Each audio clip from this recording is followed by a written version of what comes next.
आपको मैं यही बताना चाहूँगा कि कुल 8 नक्सली जो छत्तीसगढ़ के थे वो छत्तीसगढ़ के लिए चले गए हैं और वो भी अगले 2-3 दिन में छत्तीसगढ़ में सरेंडर करेंगे। तो जैसा आईजी ऑप्स ने बताया कि सारे सीनियर कार्डर्स हैं। टोटल जो 24 की अगर हम लोग बात करते हैं तो उसमें से 2 रीजनल कमेटी मेंबर हैं। सरेंडर कर मुख्य धारा में जुड़ने के लिए आगे हुए हैं। उनको झारखंड सरकार द्वारा प्रायोजित सरेंडर एंड रिहैबिलिटेशन पॉलिसी के तहत सभी देय हम लोग दे सकते हैं और सभी प्रकार का उनका जो केयर लेना है, जिन प्रकार की सुविधा देना है, वो हम लोग देने के लिए सतत प्रयासरत रहेंगे। झारखंड में नक्सलियों के खिलाफ लड़ाई अब सिर्फ गोलियों से नहीं बल्कि विश्वास से भी लड़ी जा रही है। इसकी एक तस्वीर आज रांची के पुलिस मुख्यालय में देखने को मिली, जहां कभी सिस्टम के खिलाफ हथियार उठाने वाले 16 सक्रिय नक्सली अब उसी सिस्टम पर भरोसा जताते हुए पुलिस के समक्ष आत्मसमर्पण किया। इनमें 15 लाख का इनामी रीजनल कमेटी सदस्य, जोनल और सब जोनल कमेटी सदस्य समेत कई बड़े कैडर शामिल है। झारखंड पुलिस और सीआरपीएफ की मौजूदगी में आत्मसमर्पण का यह कार्यक्रम इस बात का संदेश है कि बदलाव का रास्ता आज भी खुला है। डीजीपी तताता मिश्रा ने साफ संदेश दिया कि जो हथियार छोड़कर समाज की मुख्यधारा में लौटना चाहते हैं, उनके लिए सरकार के दरवाजे खुले हैं।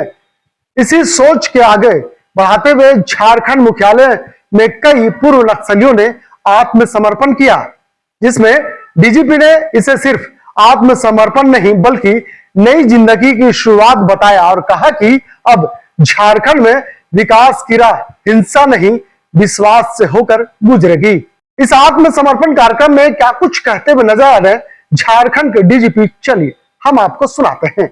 सरेंडर कर मुख्य धारा में जुड़ने के लिए आगे हुए हैं। उनको झारखंड सरकार द्वारा प्रायोजित सरेंडर एंड रिहैबिलिटेशन पॉलिसी के तहत सभी देय हम लोग दे सकते हैं और सभी प्रकार का उनका जो केयर लेना है, जिन प्रकार की सुविधा देना है, वो हम लोग देने के लिए सतत प्रयासरत रहेंगे। एक तरह से देखा जाए तो सभी लोग आकर के एक नए रास्ता का नवजीवन, जो जिसका ऑपरेशन का हम लोगों ने नाम भी दिया है नवजीवन, आज पार्ट 2 है। आज 16 लोग यहाँ पर समर्पण कर रहे हैं। इसके अलावा आपको मैं यही बताना चाहूँगा कि कुल 8 नक्सली जो छत्तीसगढ़ के थे वो छत्तीसगढ़ के लिए चले गए हैं और वो भी अगले 2-3 दिन में छत्तीसगढ़ में सरेंडर करेंगे। तो एक तरह से देखा जाए तो आज झारखंड से 24 नक्सली कम हो गए हैं। जैसा आईजी ऑप्स ने बताया कि सारे सीनियर कार्डर्स हैं। टोटल जो 24 की अगर हम लोग बात करते हैं तो उसमें से 2 रीजनल कमेटी मेंबर हैं। टोटल 4 जोनल कमेटी है, सब जोनल कमेटी 4 है, एरिया कमेटी मेंबर 10 हैं और आत्मसमर्पित कार्डर जो 5 है वो है सिर्फ कार्डर है, मतलब नॉर्मल पार्टी मेंबर हैं।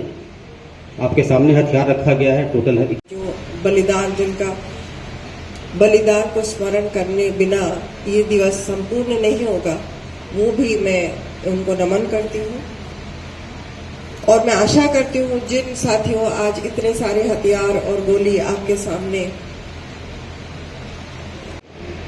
एक तरह से देखा जाए तो सभी लोग आकर के एक नए रास्ता का नवजीवन, जो जिसका ऑपरेशन का हम लोगों ने नाम भी दिया है नवजीवन, आज पार्ट 2 है। आज 16 लोग यहाँ पर समर्पण कर रहे हैं। इसके अलावा आपको मैं यही बताना चाहूँगा कि कुल 8 नक्सली जो छत्तीसगढ़ के थे वो छत्तीसगढ़ के लिए चले गए हैं और वो भी अगले 2-3 दिन में छत्तीसगढ़ में सरेंडर करेंगे। तो एक तरह से देखा जाए तो आज झारखंड से 24 नक्सली कम हो गए हैं। जैसा आईजी ऑप्स ने बताया कि सारे सीनियर कार्डर्स हैं। टोटल जो 24 की अगर हम लोग बात करते हैं तो उसमें से 2 रीजनल कमेटी मेंबर हैं। टोटल 4 जोनल कमेटी है, सब जोनल कमेटी 4 है, एरिया कमेटी मेंबर 10 हैं और आत्मसमर्पित कार्डर जो 5 है वो है सिर्फ कार्डर है, मतलब नॉर्मल पार्टी मेंबर हैं। आपके सामने हथियार रखा गया है। टोटल चलिए एक साथ मारे गए थे, जिसमें अनिल मांझी भी मारा गया था। Anil Manjhi central committee member था। उसके बाद 22 जनवरी को वो घटना हुई थी। उसके बाद जो 29 अप्रैल को ऑपरेशन रोतागुटू हुआ था, जिसमें हालांकि हम लोगों को एक ही डेड बॉडी मिला था, 3-4 हथियार मिला था। उसके बाद ही सारे लोग तितर बितर हुए हैं। और उसके बाद आज ये धीरे धीरे करके फर्स्ट राउंड में नवजीवन 1 में 25 माओवादी सरेंडर किए थे, चाईबासा एरिया का, प्लस 2 जेजेएमपी के सरेंडर किए थे, और आज 24 लोग सरेंडर कर रहे हैं, 16 + 8 जो छत्तीसगढ़ में करने वाले हैं। गौरतलब है कि कभी जिन हाथों में हथियार थे, अब उन्हीं हाथों में नई जिंदगी की उम्मीद है। झारखंड पुलिस का दावा है कि आत्मसमर्पण और पुनर्वास की यह पहल नक्सलवाद की जड़ों को कमजोर करेगी और विकास की नई राह खोलेगी। अब देखना होगा कि इस संदेश का असर जंगलों में सक्रिय बाकी नक्सलियों पर कितना पड़ता है। फिलहाल इस खबर के लिए यहीं तक। सहयोगी मदन के साथ मैं नौशाद, बिहार न्यूज, रांची।